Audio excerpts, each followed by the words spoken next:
Hello, Senior Stoner fans. It's the real Senior Stoner back at you for your dab of the day. Today is Friday. Good morning, everybody. Boy, oh boy, the last couple of days, I gotta say, have been very difficult. But the topic is an even more difficult topic because the last couple of days have been really interesting and challenging in many ways. How do we deal? Well, let's set it up. You're in horrible pain. You don't feel good. There are things firing all over your body. How do you deal with criticism? Criticism. Okay, are you ready for the type of criticism we're going to start with? You're in a handicap spot? What are you in a handicap spot for, sir? Can you imagine?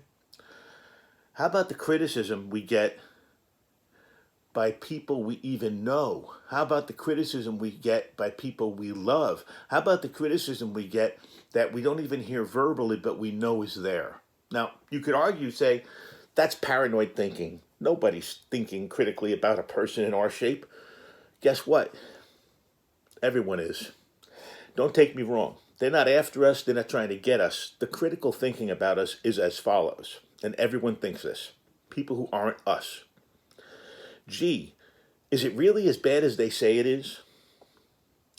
Gee, they're not really that tough, are they? There's nothing much wrong with them. Look at that person over there in the wheelchair. That person over there is walking. There's nothing wrong with them. The criticism comes in many different ways. It doesn't have to come and say, you're a lousy person, or I'm criticizing you for this. It can be an underlying tone of criticism, an underlying feeling you get that you're being criticized. Criticizing is different than ostracizing. I'm not saying people are pushing you away. I'm saying that you're there, they're keeping you in the circle, but they're demeaning you. They're thinking of you differently.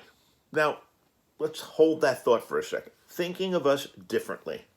Can we expect people to think of us the same as we used to be thought of? Probably not, because actions dictate how people think of you. And here's what I think people will look at. We do less than we used to do physically. We're not as sharp as we were mentally. We're not as quick or fast. Our senses of humor might not be there the way they used to be.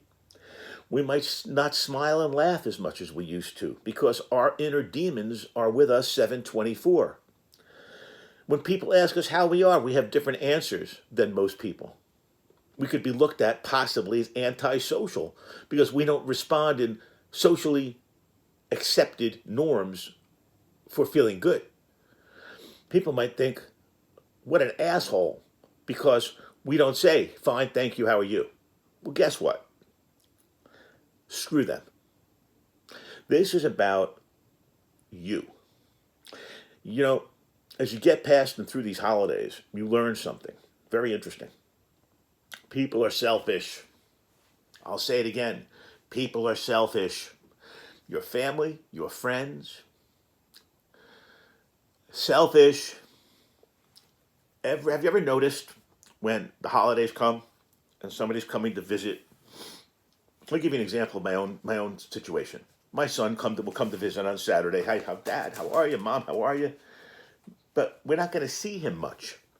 He pulls stuff out of his room, pulls stuff out of the garage, his stuff to take back up to his house, and that's okay. But you have to remember, people have, let's call it shared motives, all right? They're not 100% for you when they say they are.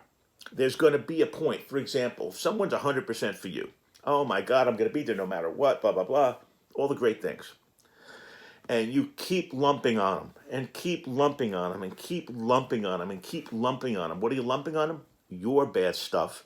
Keep lumping on them, keep lumping on them. What are you lumping on them? Your bad stuff. Keep lumping on them, keep lumping on them, keep lumping on them. Your bad stuff. It's going to elicit a criticism. So no matter how much you're loved, how much all the stuff is great between the people, you and them, if you do that, it's going to be like an Alka-Seltzer going into water. It will start to fizz and foam up and eventually hit the top of the glass and go over. So, dealing with criticism is understanding what you're doing that's being criticized. Two ways to approach it. I'm being criticized for something I'm doing that's really wrong. I better think about stopping that. Option one. Option two, I'm being criticized for something that I'm not going to be able to stop. It's the way it is, and I'm not doing anything, so screw you. So you really do have that option to say screw you. But I think what most people want is peace. Interpersonal peace, peace around them. You want peace, not confrontation, not criticism. So what most people do is, guess what?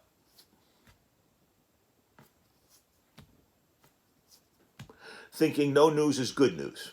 I won't irritate the people I'm around. I won't be more of a burden to them. I'll keep it in. Bad choice. Bad choice.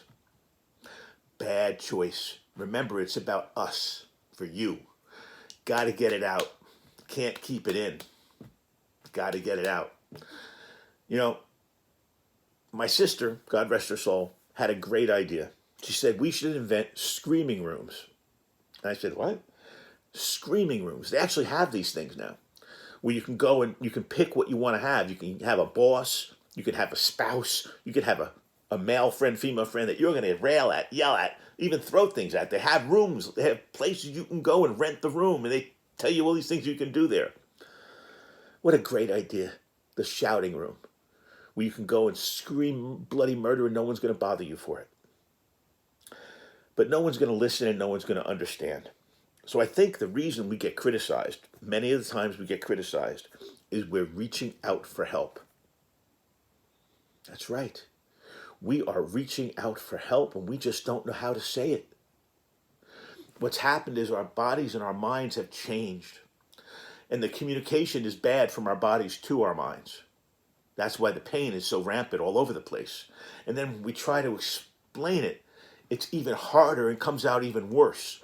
And if we're hot meaning when something's happening, it's going to come out the worst of all. And guess what that's going to elicit from somebody?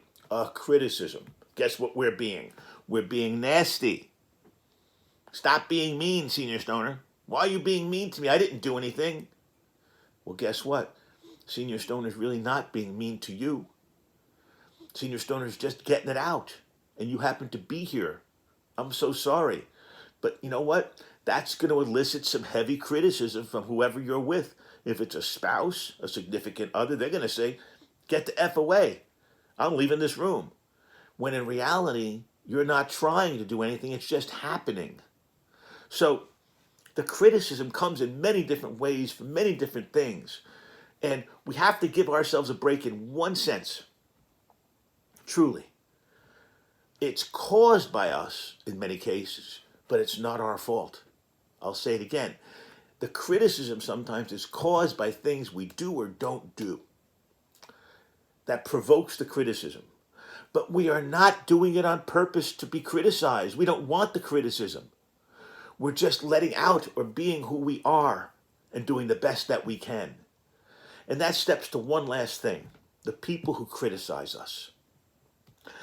There's a hierarchy to everything in life. For example, the king of a kingdom is the hierarchy, okay? And on down. That way with this type of stuff too.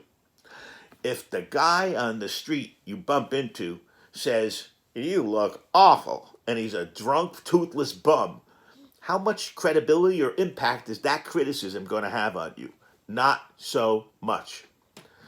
How about if a teacher in school, if you're in school or college, says to you, gee, Senior Stoner, you look awful today. Well, if they see you every day, and they're an intelligent human being, there might be something to that. How about if your spouse or significant other says to you, oh, Senior Stoner, God darn it, you're doing this stuff, it's so annoying and everything. Why do you have to do that? Well, with a significant other, you might have to truly explain, I'm sorry, it isn't my fault right now. This is happening internally and I'm just letting it out. You're the only one here. You love me, you care for me. I'm so sorry, but that's what's happening.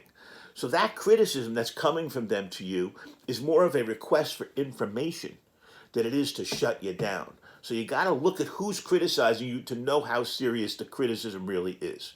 A loved one, in most cases, is criticizing you to get more information to find out how they can help you. A friend, occasional that you see relative, maybe not so much. Maybe they want the interpersonal relationship, the time they're together with you, to be nice, so they're going to criticize a little bit and say, well, do we have to talk about that? Can't we talk about something else? Oh, gee, I'm sorry you feel that way, Senior Stoner, but let's talk about this instead. They don't really want to deal with it. That's their criticism. And then there's the people that don't know us at all. That yields, in my opinion, the most criticism, but with the least weight. You could have a stadium of people put on the Jumbotron, focused on Senior Stoner, and say, what an asshole. And you're going to look to your spouse and say, I don't give a shit. I don't know any of them. So think about this as you're going through your day, as you're feeling good and bad, as these things happen, and maybe it will help you feel a little bit better when you're criticized, because you'll look to those who are criticizing you and say, okay, this is the real Senior Stoner. Let's take a dab and try to move on with our day today. Running low on Zen extracts. Got some cool stuff coming next week. Let's see what we have over here. Running low on SoCal Dabbers. Diamonds, got more of that coming next week. Oh, I got some refine here. Nope, that's coming next week too. You might understand that I'm running a little bit low on stock right now, but that's a temporary thing. My order is in.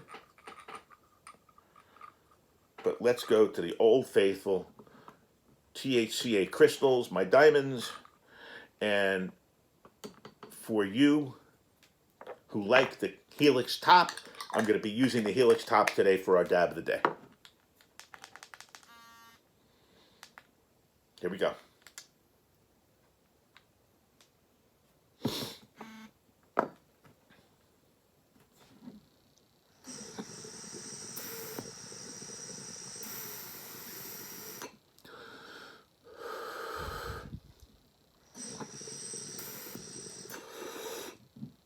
Get on that dab train. But let me finish by saying this. Criticism is like a beauty pageant. Unless you're being criticized by Miss America, the winner, the runner-up, the second runner-up, the third runner-up, the fourth runner-up, Miss Congeniality, and all those down, down, down matter a lot less. And in this case, Miss America is your spouse or significant other.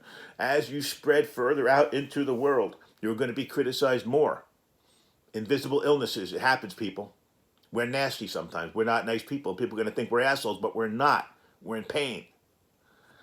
So that criticism is going to be pretty harsh from the outside world. But dilute it.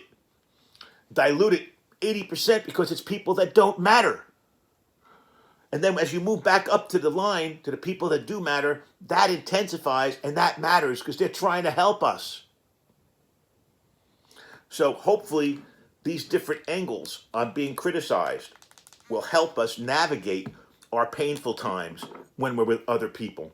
This is the real Senior Stoner, hoping that you, us, don't have so much pain today, and that if we're criticized, we listen to where it's coming from.